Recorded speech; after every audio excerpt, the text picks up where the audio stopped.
I just want to say, firstly, thanks very much for taking the time to talk to us. I'm sure you have a million and one other things to be doing today.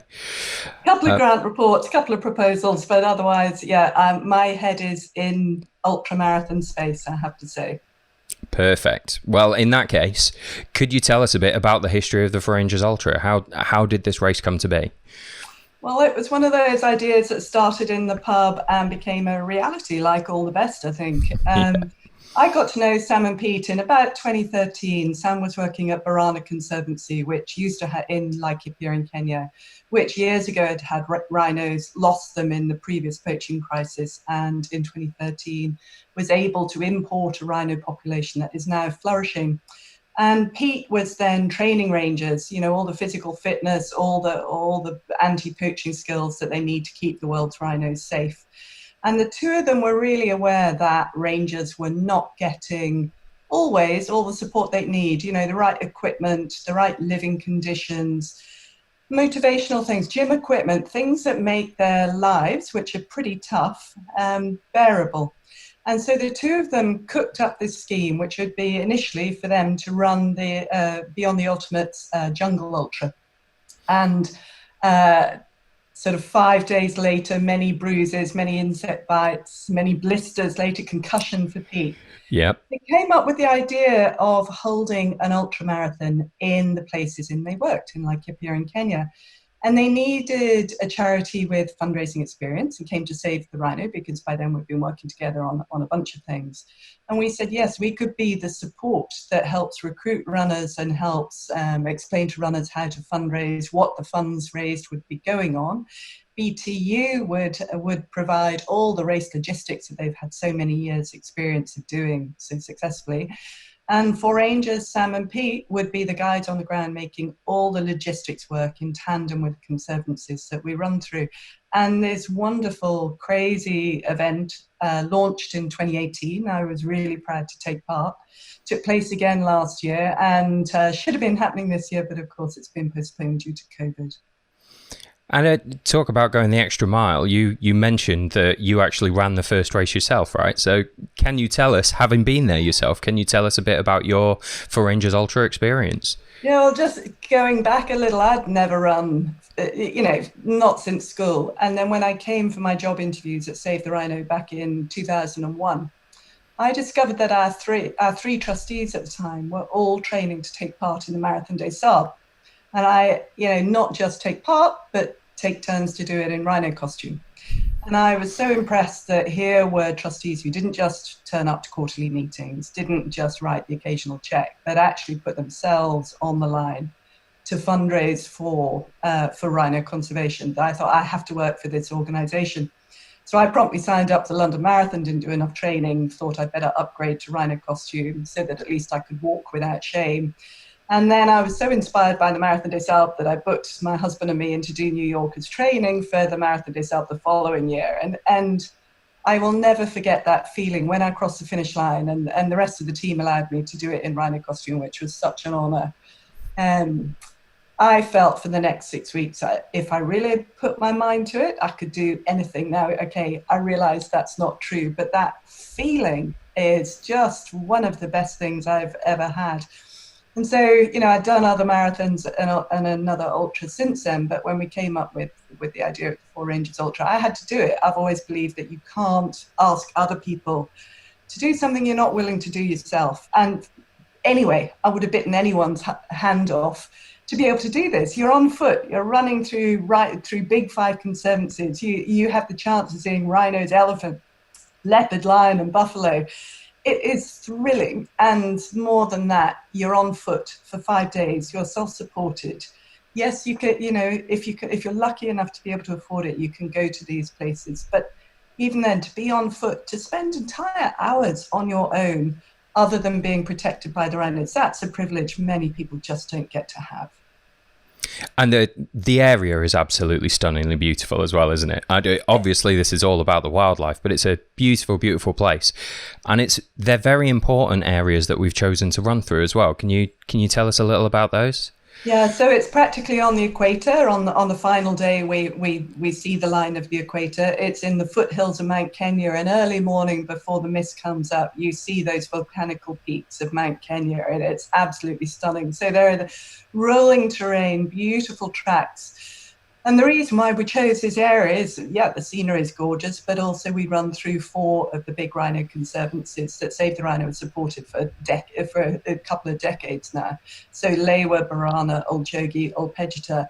And then actually on day 3, the route takes us through to other conservancies, Loldaiga on Oli Naishu, that don't yet have rhinos, but there are plans developing to get them rhino ready, to do the habitat assessments, to do the work with the neighbouring communities, and to build up the security so that one day those could also become rhino conservancies. I think for runners to be able to see the areas, the wildlife, and see really the visual demonstration of what funding can achieve, that's one of the best things of this event. And you talk about the fundraising there. What sort of impact has the first couple of years of fundraising had? Well, we've raised a net profit of over £250,000 that has all been awarded to rhino conservation and to initiatives to support rangers in Laikipia, in Kenya, and further afield. So one example that I think everybody will understand, one of the fence patrol guys at Barana, a guy called Moses, stepped on a puff adder. And thanks to funding from ForRangers, there was anti-venom available. But nonetheless, his legs still swelled up. And after multiple hospital visits, it was decided that amputation was going to be the best option. And ForRangers bought a prosthetic leg, which then Moses had rehab training to be able to walk on. He's now employed in the radio ops room at Barana. He's still bringing an income for his family and sending his children to school as a result of the grant from ForRangers. That's one tiny example.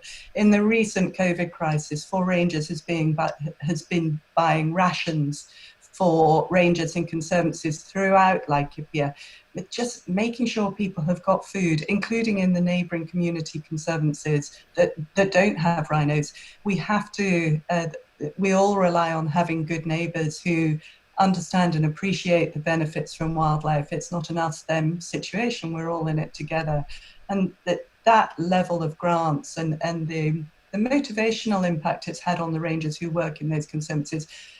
If the rangers are happy, that's your best defence against poaching. Most poaching is done with a collusion of disgruntled or unhappy or underappreciated rangers. And making sure that they benefit from these grants is absolutely key. Well, it's obviously disappointing that we're not going to be able to go out to Kenya and run with them this year, but you've hatched your own 5-day challenge here in the UK. Can you tell us a little bit about that? I can't claim any of the credit for that.